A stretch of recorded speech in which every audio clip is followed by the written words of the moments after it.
Azerbaijan ఆర్మేనియాకి మధ్య సంఘర్షణ ఉంటుంది. అజర్బైజాన్కి టర్కీ మద్దతు ఇస్తుంటుంది, ఆర్మేనియాకి రష్యా మద్దతు ఇస్తుంటుంది.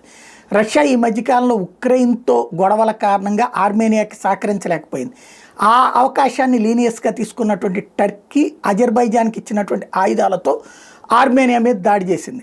ఆర్మేనియా దగ్గర ఉన్నటువంటి రక్షణ వ్యవస్థ, సెల్ఫ్ డిఫెన్స్ వ్యవస్థ ఏదైతే ఉంటుందో ఆ వ్యవస్థ కాస్త దెబ్బతిన్నది. దాంతో పరిస్థితి నష్టపోయింది. ఆ టైంలో అజర్బైజాన్ కొంత భూభాగాన్ని ఆక్రమించి టర్కీతో విజయం సాధించినటువంటి పరిస్థితి ఉంది. అయితే ఆర్మేనియా ఆయుధాలు కావాలని అప్పటి నుంచి అడుగుతున్నా ఇవ్వలేని పరిస్థితుల్లో రష్యా ఉంది. భారత్ని సాయం కోరింది ఆర్మేనియా. భారతదేశం ఇప్పుడు బ్రహ్మోస్ క్షిపణులతో పాటుగా ఎయిర్ డిఫెన్స్ సిస్టమ్స్ ఇవి భారత్ నుంచి కొనుగోలు చేయడానికి ఆకాశ్ లాంటి వాటికి సిద్ధపడుతోంది ఆర్మేనియా. డబ్బులు ఖర్చు పెడితే ఇవ్వడానికి భారతదేశం సిద్ధంగా ఉంది.